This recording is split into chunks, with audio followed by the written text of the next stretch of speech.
Bonjour. Alors, aujourd'hui, on va continuer notre cours, mais avant de reprendre le cours, je tiens à rappeler un certain nombre de notions qui me semblent importantes pour, bien sûr, comprendre la suite du cours.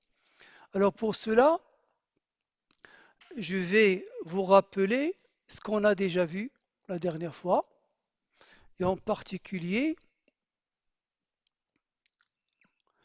lorsqu'on a parlé du diagramme de Tanabe-Sugano. OK? Alors, sur ce diagramme de Tanabe-Sugano, on avait tracé le E en fonction sur B, pardon, en fonction de delta sur B. D'accord?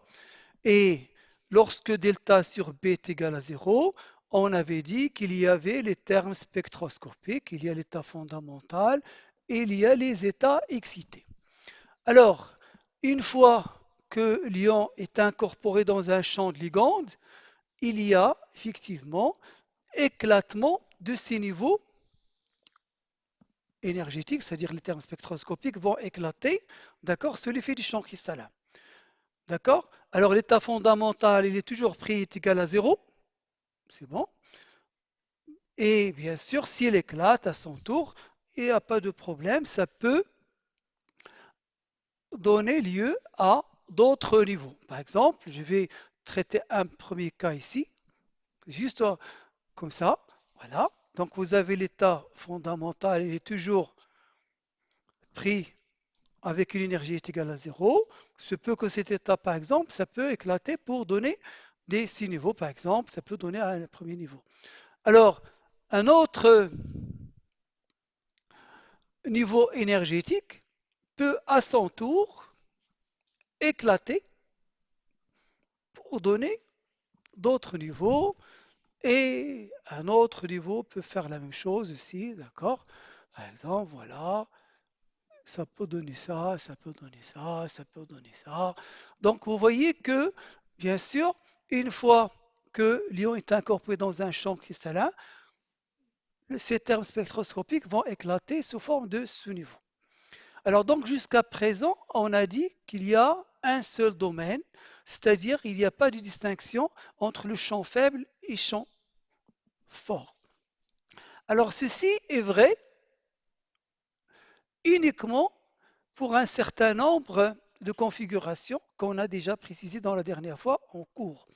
Par exemple, pour D3, on avait vu effectivement qu'il n'y a pas de distinction entre le champ faible et le champ fort. Mais imaginez maintenant qu'on a un D5 ou un D6, c'est-à-dire les configurations qu'on va traiter aujourd'hui. Alors pour ces configurations, d'accord, de toute façon, il y a un tableau où on a donné toutes les configurations qui sont concernées par cette affaire. Donc, c'est toujours E sur B. Et là, c'est delta sur B. Alors, par exemple, comme je l'ai dit, D5 ou D6, ce qui se passe, c'est qu'il y a deux domaines. Un domaine du champ faible et un domaine du champ fort. D'accord? Alors, qu'est-ce que ça veut dire ça? Ça veut dire que si on a, par exemple, un terme spectroscopique quelconque, comme étant pris est égal à l'état fondamental, ce qui se passe lorsqu'on est dans le domaine du champ faible, l'énergie de cet état fondamental est égale à zéro. Mais lorsqu'on passe au champ fort, ce qui se passe, c'est que ce n'est plus l'état fondamental. D'accord? Ce n'est plus un état fondamental. Donc vous voyez que l'état fondamental qui avait une énergie faible dans le cas où on est dans le domaine du champ faible deviendra un état excité dans le domaine du champ fort. D'accord? Alors, maintenant, on va voir un autre terme comme étant un terme excité qui était excité lorsqu'on est dans le domaine du champ fort, il deviendra comme étant un état fondamental, d'accord? Voilà. Par exemple, j'en sais rien, moi je vous donne des exemples comme ça, ok? Ça peut être... Alors attendez, excusez-moi, il y a un petit problème. Voilà, ok? Alors, bien sûr, lorsqu'on passe,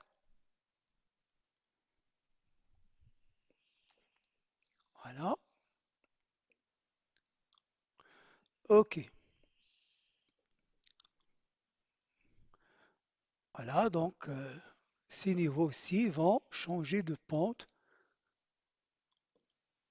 voilà, lorsqu'on est en champ fort, ok?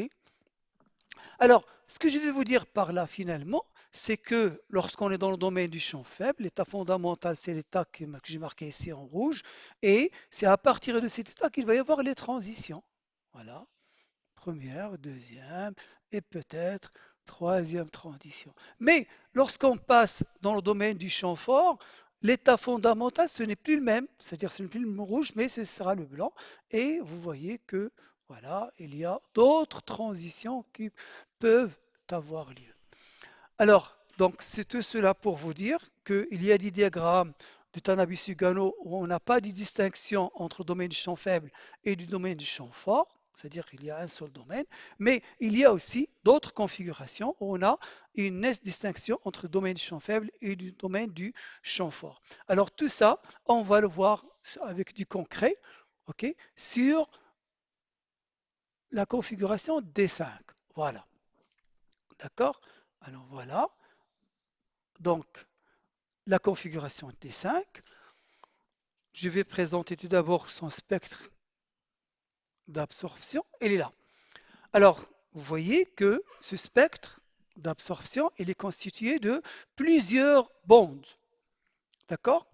Mais ces bandes, quelque chose, une caractéristique extrêmement importante, c'est qu'ils ont une intensité très faible. D'accord? L'intensité est très faible. Par conséquent, on peut retenir déjà une intensité faible. Et la deuxième chose, c'est qu'il y a plusieurs bandes d'absorption. Alors, à quoi ça correspond ces transitions? D'accord? Et ce, cet ion D5, c'est le cas du manganèse divalent, d'accord? Qui est incorporé dans un champ de ligand créé par de l'eau. OK? Alors, on va chercher maintenant dans quel domaine on va travailler. D'accord? Et tout cela, ça, ce sera possible lorsqu'on va examiner, bien sûr, le diagramme de Tanab-Usigano. Voilà. Alors, le diagramme de Tanab-Usigano, comme vous le voyez, il présente deux domaines. Les domaines du champ faible, c'est-à-dire pour delta sur B inférieur à 28, et le domaine du champ fort pour delta sur B supérieur à 28. Alors, dans le domaine du champ faible, l'état fondamental, c'est A1G6. C'est l'état fondamental, c'est-à-dire c'est celle qui correspond à l'énergie nulle.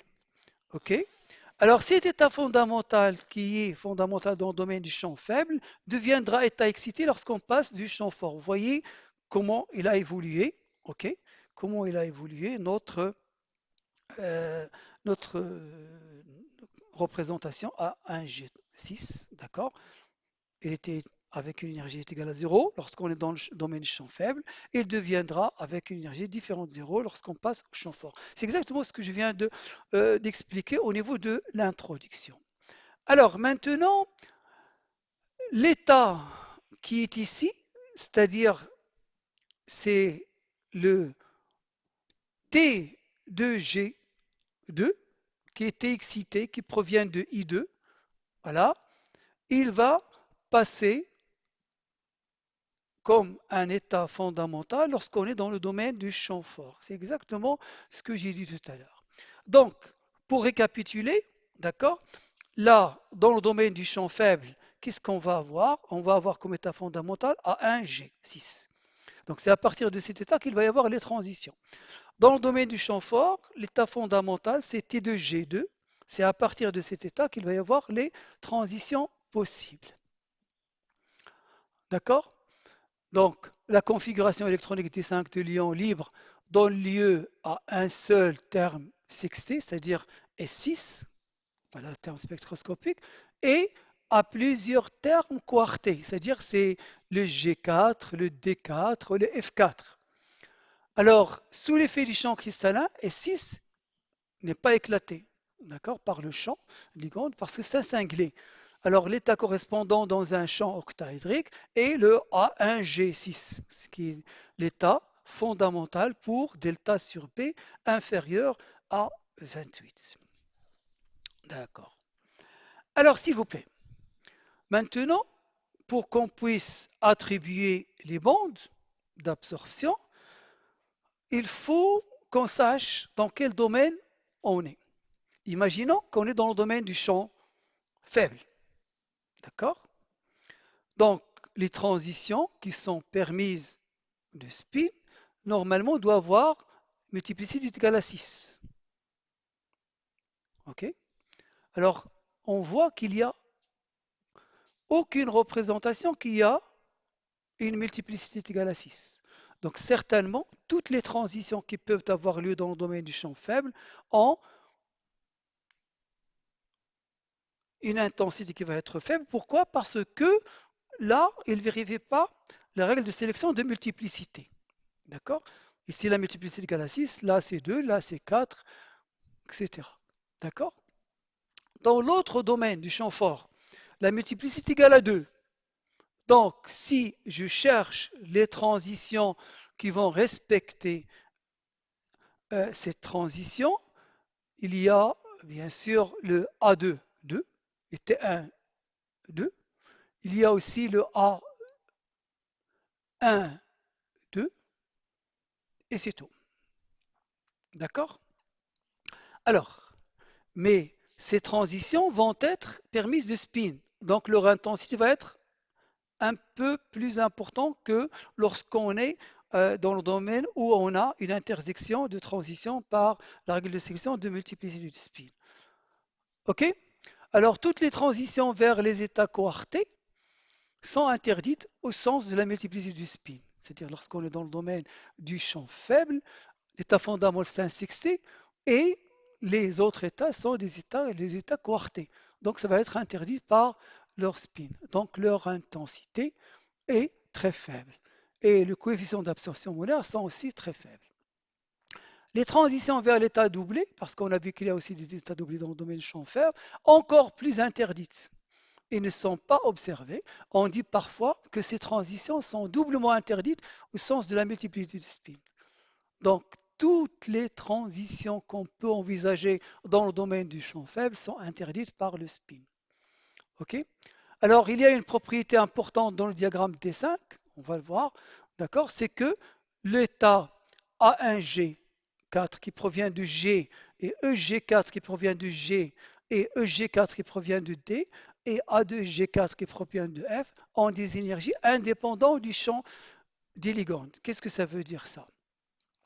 Ça veut dire que ces niveaux ont des énergies qui sont constantes. Par exemple, A2G4 qui provient de F, vous voyez qu'il a une énergie qui est constante dans le domaine du champ faible. La même chose pour EG4 qui provient de D. D'accord?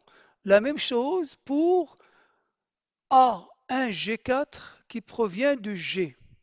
Donc ces énergies ne varient pas dans le domaine du champ faible pour ces représentations. Et ça va avoir de l'importance par la suite, on va voir. Donc la différence entre ces états est donc indépendante des vibrations de complexe et les bandes du spectre d'absorption associées à ces transitions seront étroites, c'est-à-dire qu'il n'y a pas l'effet de vibration. Une telle situation permet de mesurer très facilement et précisément la diminution de paramètres de Raka par rapport à l'ion libre. Ça veut dire qu'on va pouvoir utiliser ces niveaux pour déterminer facilement les valeurs du paramètre de Raka B. Voilà. Alors, maintenant, on va essayer de faire les attributions des bandes. On a dit qu'on est dans le domaine du champ faible. Pourquoi ça? Parce qu'on a un certain nombre de transitions qui ont une intensité faible. Donc ça veut dire quoi? Ça veut dire qu'elles sont interdites de spin. Par conséquent, ça ne peut être que dans le domaine du champ faible. Donc les bandes observées sur le spectre ont des énergies qui sont devant vous, 18 300, 23 500, etc., etc. D'accord? Et vous avez un petit doublet qui est observé ici vers 25 200. D'accord? Ça veut dire qu'il y a deux sous-niveaux. Il y a aussi la bande à 28 600, 38 000, 300 cm moins 1. Alors les attributions, à partir de l'état fondamental, on va remonter vers les niveaux excités. Comme vous le voyez ici, donc la première transition, c'est A1G6 vers T1G4 qui provient de G et les valeurs correspondantes, comme vous le voyez ici. Donc là, vous avez les transitions correspondantes. Alors, une fois qu'on a ça, on va pouvoir déterminer, bien sûr, les paramètres de raccord B, paramètres de raccord, et on va déterminer par la suite X delta. Donc là, j'ai souligné en rouge les niveaux qui ont une énergie qui est indépendant de delta. Voilà. Alors, le diagramme nous indique que l'énergie des états A1G qui provient du GEG4 qui provient du GE, G4 qui provient de D est constante, comme on l'a déjà dit, quelle que soit la valeur de delta. Bien sûr, champ faible. Ce qui nous permet de calculer directement la valeur de B. Ça veut dire ça. Ça veut dire pour la première transition, on a la valeur de E1 sur B est égal à 32,5. D'accord? Pour la deuxième, c'est 39,5 et pour la troisième, c'est 40,0. Voilà. On connaît l'énergie E3, E4 et E5. On l'a déjà vu là. Vous vous rappelez là. Je vais revenir là-dessus. Voilà. Donc E3 est égal à 25 200, E4 28 600 et E5 c'est 30 1300. Si on connaît les E3, E4, E5, on peut directement, à l'aide de ces rapports, E3 sur B est égal à 32,5, tirer la valeur de B et on fait ça 3 fois et vous avez ici la valeur moyenne de B. Connaissant la valeur de B et connaissant la valeur de E1 sur B, c'est égal à 24,3 comme on peut le voir ici. Voilà. E1 sur B est égal à 24,3. Voilà. Et l'on obtient directement la valeur de delta qui va être égale à 11,3 que multiplie 752, c'est-à-dire la valeur de P, ce qui nous permet de tirer directement la valeur de delta O, c'est-à-dire 8498. D'accord? Donc comme ça, on a déterminé la valeur de P et la valeur de delta O. Alors, ça concerne le cas où on a delta sur B est égal à inférieur à 28, c'est-à-dire dans le domaine du champ faible. Pour un champ fort, c'est-à-dire delta sur B supérieur à 28, le complexe est à spin bas. Et le terme fondamental, c'est T2G2, comme on l'a déjà dit tout à l'heure. Donc je vais revenir là-dessus, comme ça, juste pour voir. Voilà, le terme fondamental, c'est T2G2, c'est-à-dire celui qui a l'énergie le plus faible. Donc c'est à partir de cette représentation, c'est-à-dire qui correspond à l'état fondamental du domaine du champ fort, qu'il va y avoir les transitions qu'on peut observer. Voilà. Alors, des transitions vers d'autres états doublés, parce qu'on a un doublé ici, permises au sens du spin, de la multiplicité des spins, devraient être observées si le ligand crée un champ fort, ce qui permet de distinguer facilement cette situation de celle de la précédente, c'est-à-dire le cas du champ faible. Alors, parce que dans le domaine du champ faible, on a dit que les transitions sont interdites au sens de multiplicité. Mais là, c'est permis au niveau du sens de multiplicité lorsqu'on est dans le domaine du champ fort. Alors, peu de complexes d'ions D5 à spin bas sont connus et, ceux-ci présentent invariablement des transferts de charge. Alors, transfert de charge, je ne vais pas en parler aujourd'hui, on va le voir après. Hein, d'accord? Alors, l'exemple qu'on a trouvé dans la littérature, c'est Mn Cn 6 fois 4 moins, alors qui présente une bande à 27 240 cm-1 correspond à la transition du niveau fondamental champ fort toujours T2G2 vers le T1J2 qui provient de I et le A2G2 qui provient de I. Et après, il y aura une autre bande très intense à haute énergie, correspond au transfert de charge, mais comme je l'ai dit, transfert de charge, c'est pour après. OK? Voilà, merci à vous.